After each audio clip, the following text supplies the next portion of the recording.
सभी बच्चों को गुड मॉर्निंग। देखिए आज जो है हम हिंदी के अंतर्गत 8 क्लास जो इंग्लिश मीडियम है उसके हिंदी के अंतर्गत हम जो है जागरण गीत जो कविता है पहला पाठ के रूप में आपके जो है किताब में उत्सव भाग 8 में दिया है। उसका जो है पहला जो है श्लोक का हम अर्थ जो है बताने जा रहे हैं।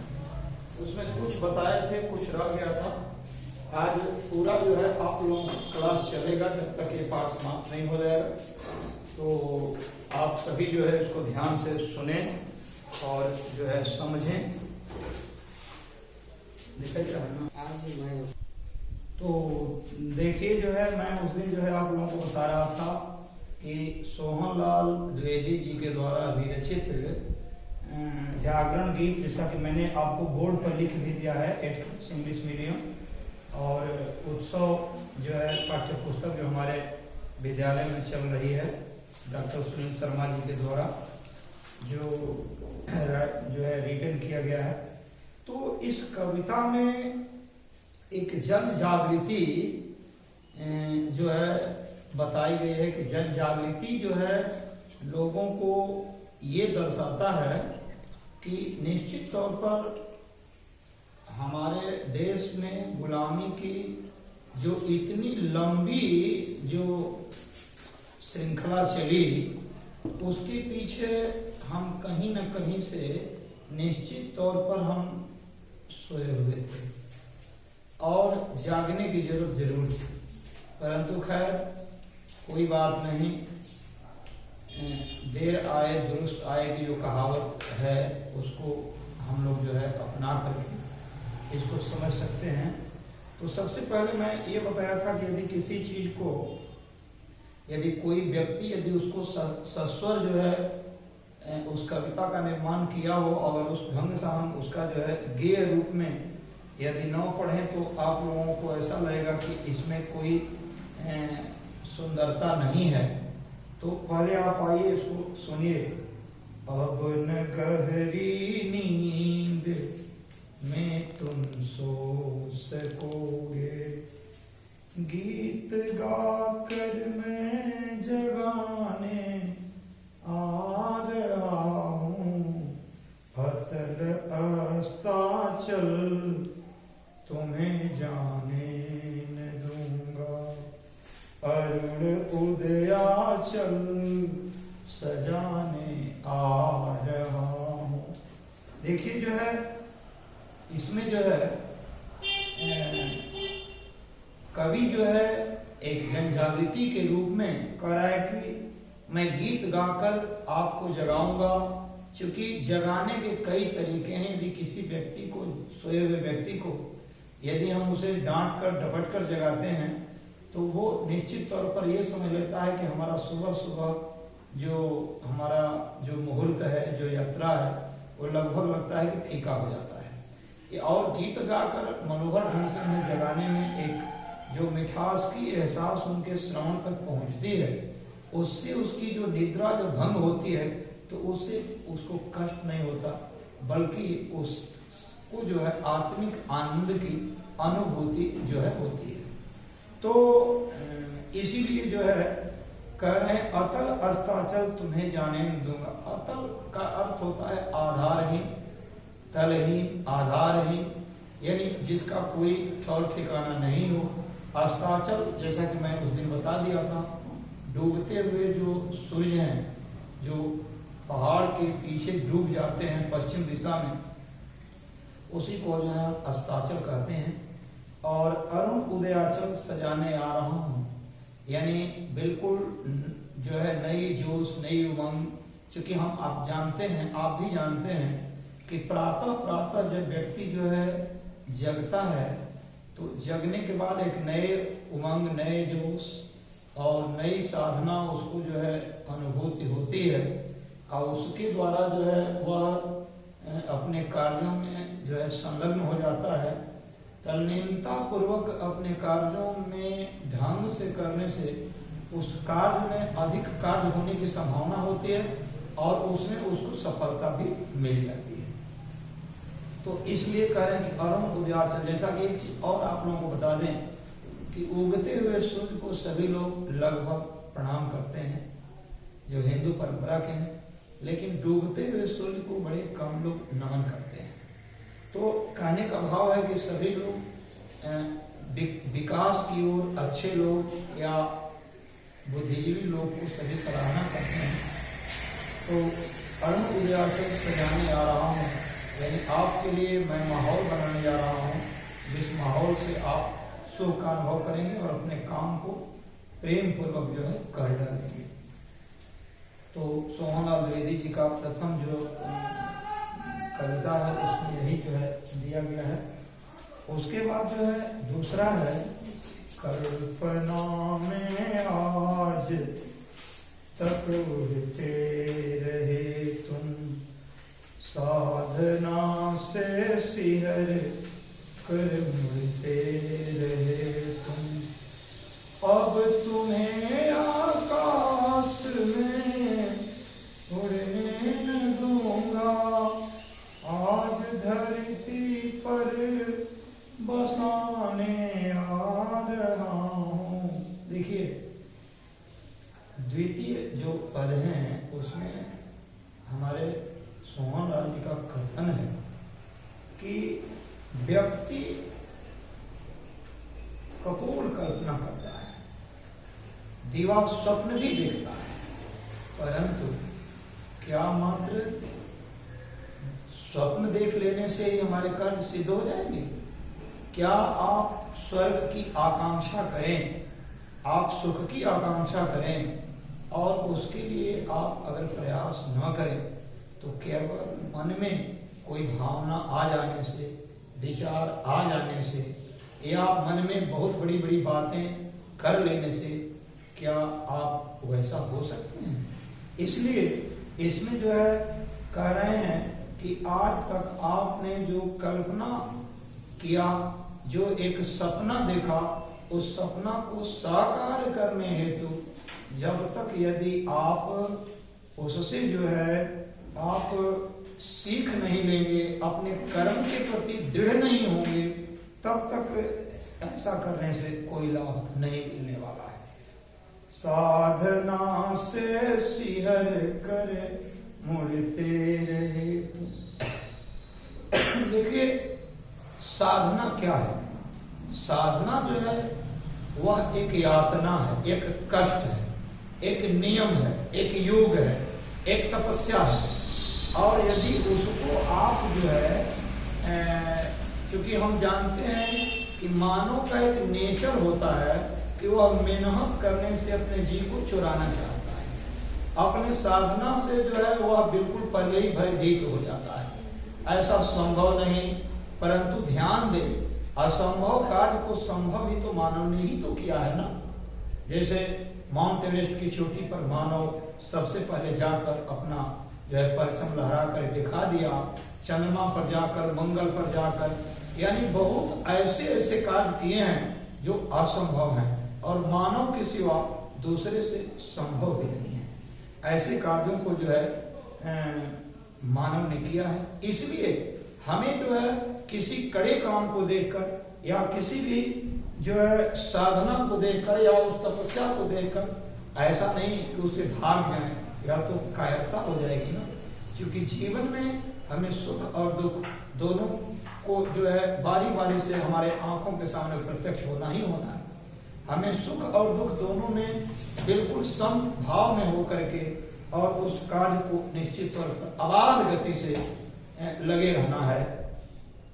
तो लास्ट में अब कह रहे हैं कि अब तुम्हें आकाश में उड़ने न दूंगा। यहाँ आकाश जो है अवकाश, आकाश यानी अवकाश स तिष्ठति स एव आकाश इति कथ्यते। यानी आकाश जो है खाली भाग है, जिसे आप शून्य कहते हैं।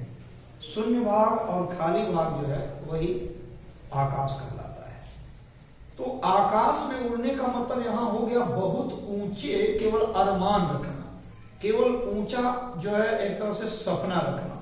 केवल हमारे अरमान ऊंचे हो जाने से, केवल जो है हमारे स्वप्न ऊंचे हो जाने से या सोच लेने मात्र से इससे कुछ काम बनने वाला नहीं है। इसलिए आज धरती पर बसाने आ रहा हूं, यानी धरती जो है हमारी अस्थाई निवास स्थल है। यानी धरती का अर्थ यहाँ यह है कि अपने आधार को यदि हम हट जाएंगे, आधार को छोड़ देंगे, तो फिर हमारी जिंदगी जो है बर्बाद हो जाएगी। क्योंकि कितना हो पंछी आसमान में उड़ता है, परंतु आधार के लिए उसे पृथ्वी पर या पृथ्वी से सटे हुए जो है वृक्ष पर सहारा लेना ही पड़ता है। इसलिए व्यक्ति कितना हो ऊंचाई को छूना चाहे, परंतु अपने आधार स्तंभ को उसे कभी नहीं हटना चाहिए। क्योंकि यदि मकान का आधार यदि सही नहीं होगा तो ऊपर के आसमान में बने हुए जो महल हैं वो आंधी और तूफान के एक झोंके में ध्वस्त हो जाएंगे। इसलिए जो है कवि का कथन बड़ा समीचीन प्रतीत होता है। तो अब जो है तीसरा पैराग्राफ कहें, देखिए इसको जो है, सुख नहीं यह नींद में सपने संजोना, सुख नहीं यह नींद में सपने संजोना, दुख नहीं यह शीश पर गुरुभार ढोना, सूल तुम जिसको समझते थे अभी तक, फूल मैं उसको बनाने आ रहा हूँ, गीत गाकर मैं जगाने आ रहा हूँ। देखिए मेरे परम प्रिय 8th क्लास के इंग्लिश मीडियम के छात्रगण, आप जुड़े हुए होंगे। इस तरह से आप भी अपने घरों में यदि धीरे धीरे प्रयास करेंगे तो तारकेश्वर सर से भी आप अच्छे सस्वर में इस कविता का गायन कर सकते हैं।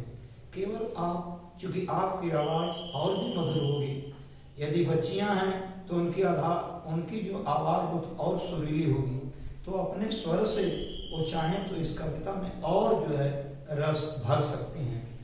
देखिए, सुख ने नींद में सपने सजना, फिर उसी बात की पुनरुक्ति कर रहे हैं।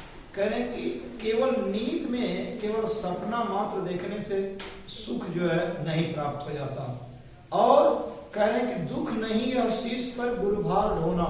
अरे यार, कह रहे हैं कि अपने गुरु के, अपने जो है शिक्षक के बातों को शिरोधार्य करना चाहिए। क्योंकि शिक्षक जो है वो सिखाने का काम करता है। गुरु का अर्थ गु माने अंधकार, रु माने प्रकाश, यानी जो अंधकार से प्रकाश की ओर ले जाता है, ऐसे गुरु पर बड़ा गर्व करना चाहिए।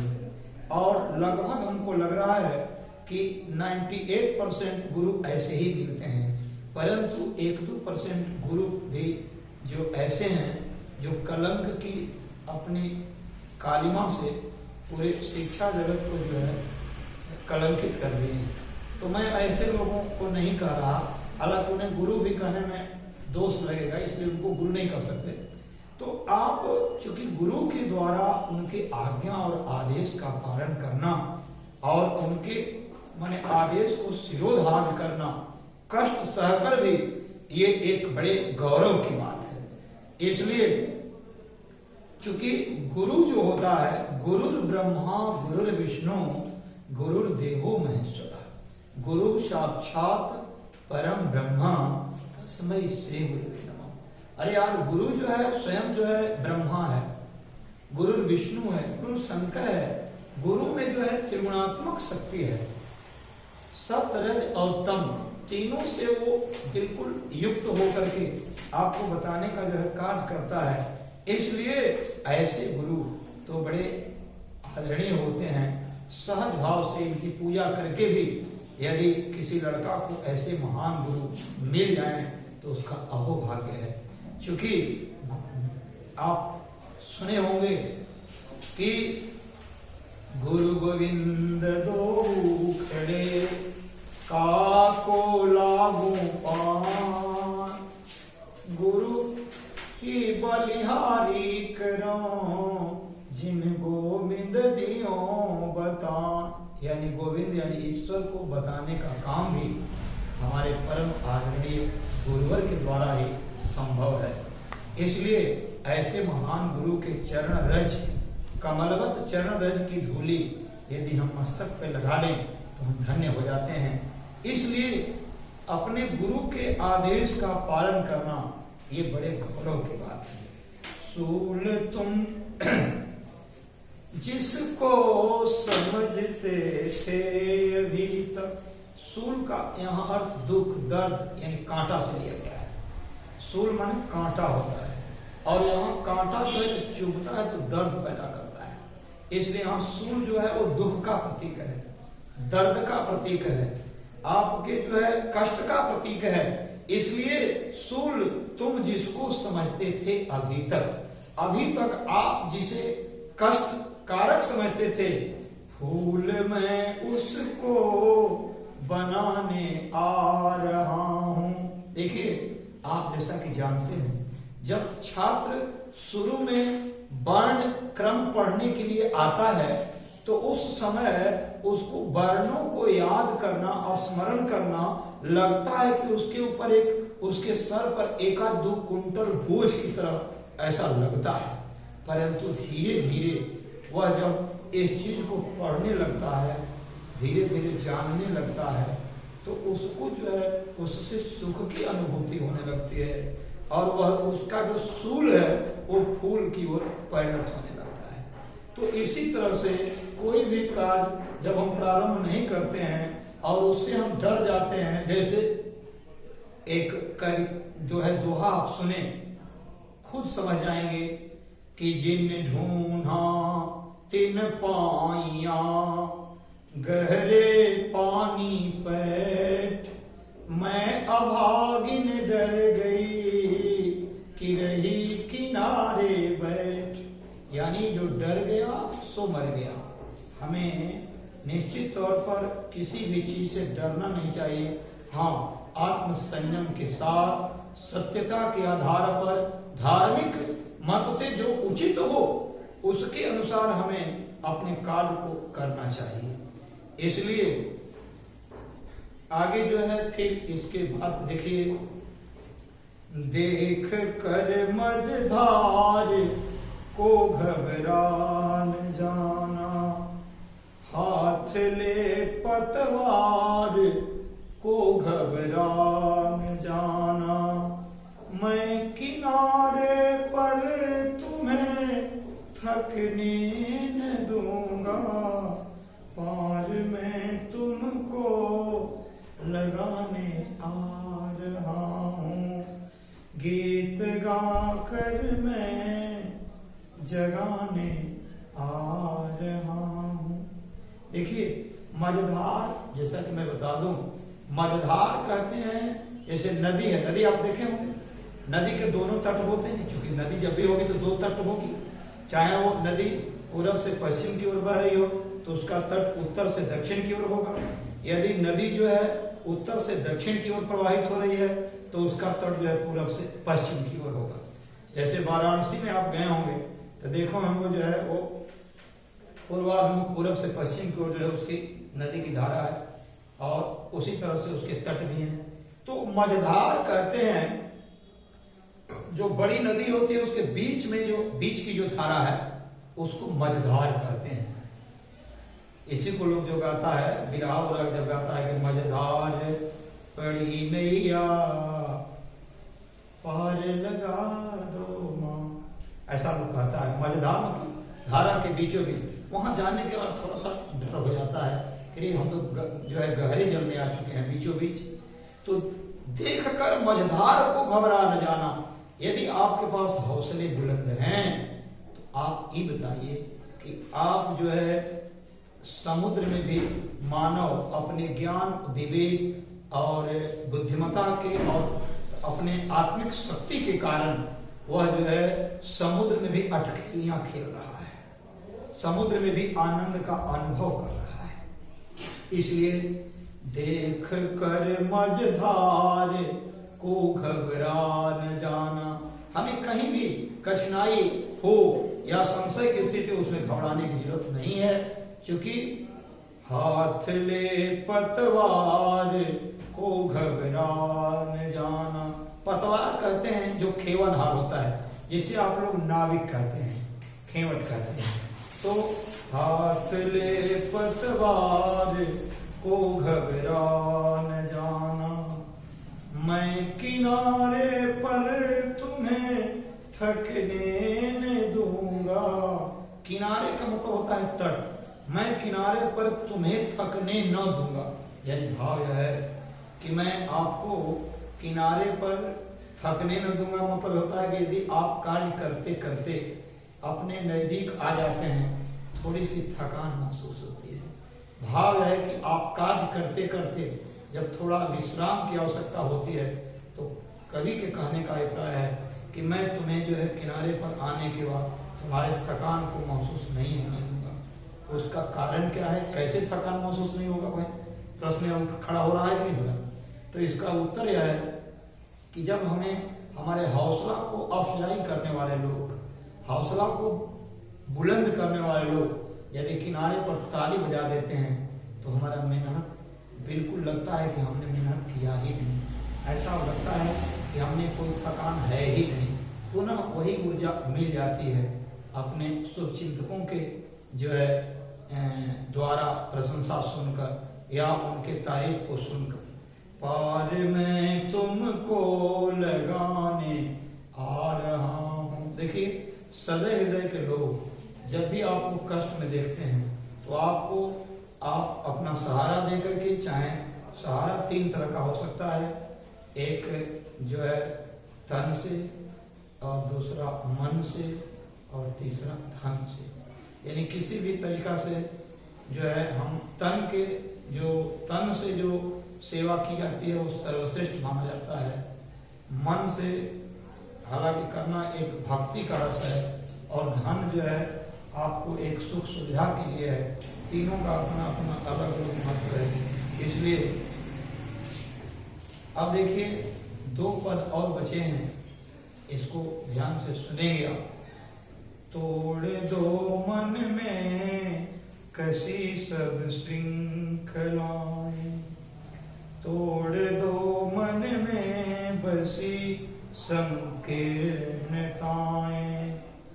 बिंदु बन कर मैं तुम्हें ढलने न दूंगा, अरे सिंधु बन तुमको उठाने आ रहा हूँ, गीत गाकर मैं जगाने आ रहा हूँ।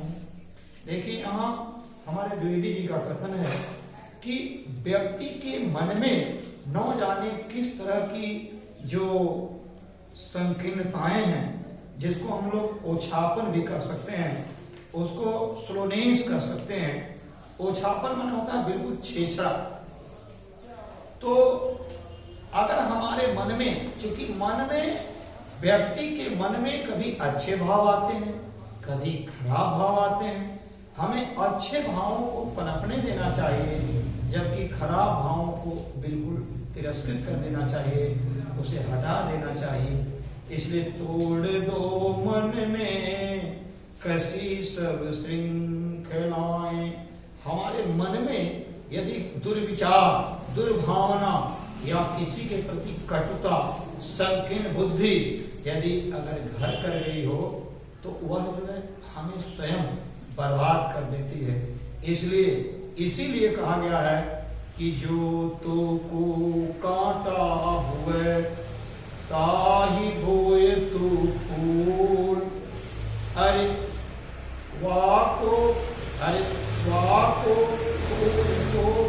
फूल के फूल है, हवा को है त्रिशूल। अब देखिए, आपके लिए ईश्वर फूल बना देता है, कांटा बहुत फूल बना देता है, लेकिन उसको उस फूल में भी त्रिशूल की तरह जो है उसे चुंबन होता है, चुभ जाता है, यानी फूल भी उसको चुभ जाता है बुरे हृदय वालों को। इसलिए हम अपने मन में आत्मिक शुद्धता रखें, किसी के प्रति कोई चीज बिगाड़ने की बात न सोचें, किसी के प्रति जलन की भावना न सोचें, किसी के विकास को देखकर अक्सर लोग जलने की क्रिया करते हैं, ऐसा न करें, बल्कि हम उस तरह के आगे बढ़ने के विषय में सोचें। चूंकि जलना नहीं चाहिए, हमें उसकी बराबरी करने के लिए कर्म करना चाहिए। क्योंकि कहीं कहीं लिखा होता है, आप लोग देखे होंगे कोटेशन के रूप में, कि जलो नहीं बराबरी करो, ऐसा लिखा होता है। तो तोड़ दे मन में बसी सब संकीर्णताएं, यानी आपके मन में यदि जो है संकीर्णताएं हैं, ओछापन है, तो उसे तोड़ दे। श्रृंखलाएं का अर्थ होता है कड़ी, यानी बहुत एक के बाद एक जो कड़ी होती है उसको श्रृंखला कहते हैं। यानी हमारे पास यदि दुर्भावना की श्रृंखलाएं हैं तो उसे निश्चित तौर पर हमें हटा देनी चाहिए। फिर कह रहे बिंदु बनकर मैं तुम्हें ढलने न दूंगा। यहाँ बिंदु जो है श्रम बिंदु से कहा गया है। जब हम मेहनत करते हैं, परिश्रम करते हैं, श्रम करते हैं, तो हमारे ललाट पर बूंद की जल जो है श्रम बिंदु के रूप में बहने लगते हैं, और उसके बाद आत्मिक शांति मिलती है। क्योंकि पसीना आने के बाद शरीर बिल्कुल स्वस्थ, निरोग और मजबूत हो जाता है। तो बिंदु बनकर मैं तुम्हें ढलने न दूंगा। लेकिन यहां भाव यह है कि तुम अपने आप को अकेला समझकर मत रहो, क्योंकि मैं इज ए सोशल एनिमल, मैं नहीं है सोशल एनिमल। मनुष्य एक सामाजिक प्राणी है, और समाज का पाठ तो हमें अपने परिवार से ही जाता है। क्योंकि अकेला चना भात नहीं छोड़ता, हमें याद है हम लोग, इसलिए अकेले हम सब कुछ नहीं कर सकते। इसीलिए कह रहा है कि आपके परिश्रम और मेहनत को बेकार नहीं जाने देंगे। ये ना सोचेंगे हम अकेले हैं, क्योंकि अकेले रहकर ही धीरे धीरे श्रृंखलाएं बनने लगती हैं, और फिर एक से आदमी अनेक बन जाता है। यानी पहले प्रेरणा एक देता है, लेकिन फिर उसके प्रेरणा के साथ जुटने वाले लोगों की संख्या अनकाउंटेबल हो जाती है, अगणनीय हो जाती है। सिंधु वन तुमको उठाने आ रहा हूं, यानी कह रहे हैं कि जिस तरह से सारी नदियां जो है जा करके समुद्र में विलीन हो जाती हैं, तो समुद्र उसे अपना पुत्र और पुत्री के रूप में अपने गोद में, अपने गोद की छाया में, आंचल में उसे छुपा लेता है। ठीक उसी तरह से यहाँ कवि कह रहे हैं कि यदि हम एक एक मनुष्य यदि अपने मेहनत करें, श्रम करें, तो परम पिता परमेश्वर हमें वह वरदान दे देंगे, वह सुविधा दे देंगे, वो नाम दे देंगे, जिससे हम अपने आप को गौरवान्वित महसूस करने लगेंगे। अंतिम जो है पद है, उसको आप लोग सुने और उसके अर्थ को समझें। तुम उठो धरती, उठे नभ सिर उठाए, तुम चलो गति में, नई गति झंझनाए, विपथ होकर मैं तुम्हें मुड़ने न दूंगा, प्रगति के पथ पर बढ़ाने आ रहा हूं। देखिए यहाँ हमारे सोहनलाल द्विवेदी जी अंतिम पंक्ति जो चल रही है, इसमें अंतिम पैराग्राफ की पंक्ति में कह रहे हैं तुम उठो, यानी यही बात जो है हमारे मदन मोहन मालवीय ने भी कहा था, उत्तिष्ठत जागृत प्राप्य वरा निबोध्य, उठो जागो और श्रेष्ठ वर को प्राप्त करो। मदन मोहन मालवीय महामना के जिनके नाम से उपाधि मिली है, महामना, जैसा कि आप लोग जानते हैं काशी हिंदू जो विश्वविद्यालय है, जिसको अंग्रेजी में BHU कहते हैं, उसके संस्थापक है वो। तो याचना करके उसको बनवाया है उन्होंने। तो इसीलिए कहे तुम उठो तब धरती उठे, नभ सिर उठाए, यानी आप यदि जग जाएंगे तो धरती जग जाएगी, और फिर हम पूरे दुनिया में अपना नाम जो है कर लेंगे। यानी निश्चित तौर पर जैसे अभी आप देखे होंगे आदरणीय प्रधानमंत्री नरेंद्र मोदी जी ने कहा है कि हम चाहते हैं कि आत्मनिर्भर भारत। आत्मनिर्भर भारत क्या है? जिसको आप जो है स्वावलंबी कहते हैं, अंग्रेजी में उसको सेल्फ डिपेंड कहते हैं, यानी हम अपने बल पर खड़ा हो जाएंगे। जैसा कई तरह की चीजें आपको मिली होंगी, चीन के द्वारा कई कीट जो गलत तरीके से आया था, जो क्लियर नहीं कर रहा था, मास्क आया था जो घटिया किस्म का था, भारत ने स्वयं अपने आप बनाया, दवाई बनाया, और लगभग 200 लगभग 200 देशों में डिस्ट्रीब्यूट किया, जिसमें 55 देश इसको साधुवाद, 200 देश साधुवाद दे दिए हैं। 55 देश में हाइड्रोक्लोरोक्विन की जो दवा है वो सप्लाई हुई थी, जो 1 नंबर की दवा थी। यानी भारत कभी किसी के साथ छल छद्म से दोस्ती नहीं करता है, जबकि चीन जो है बिल्कुल उसका ऊपरी चेहरा कुछ होता है और भीतरी चेहरा जो है कुछ होता है। यही दुष्टों की जो है सबसे बड़ी पहचान है। और भारत जो है जो हृदय से कहता है वही वाणी से निकलता है। और जैसा कि मैं बता दूं आप लोगों को कि चीन ने दर्द दिया, भारत ने दवा दिया। ये अच्छे लोगों की यही पहचान है। इसलिए तुम चलो गति में नई गति झंझनाए। आप अगर चलेंगे एक नई ऊर्जा, नई चेतना, नई जोश, नई उमंग के साथ, तो निश्चित तौर पर नई पीढ़ी जब नई गति में चल देती है तो फिर उस विकास को कोई रोकने वाला माई का नहीं होता है। विपथ होकर मैं तुम्हें मुड़ने, विपथ मान होता है पथ, रास्ता से भटक जाना। विपथ यानी खराब रास्ता, जो रास्ता से भटक जाए। करें ऐसा नहीं हो सकता आपको मैं विपथ होकर यानी अपने रास्ता से, अपने लीक से आपको मैं मुड़ने नहीं दूंगा, हटने नहीं दूंगा।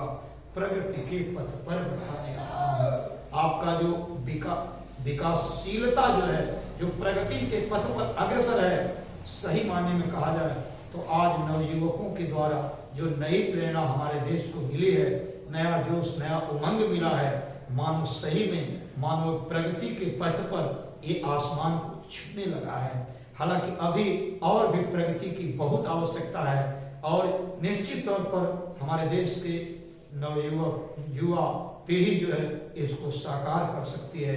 इसी जो है शब्द के साथ मैं अपने वाणी को विराम देता हूं और जागरण गीत का जो कविता है वो समाप्त हो जाता है। यदि किसी बच्चा को मेरी आवाज जा रही हो, कोई यदि इसमें जितने पद दिए हैं 1 2 3 4 5 6 पैराग्राफ दिए गए हैं पद में, तो इसमें कहीं कोई दिक्कत हो तो आप पूछ सकते हैं। कोई अर्थ, कोई शब्द का अर्थ या कोई जो है वाक्य का जो है इसमें जो कविता है उसका अर्थ यदि पूछना है आप पूछ सकते हैं।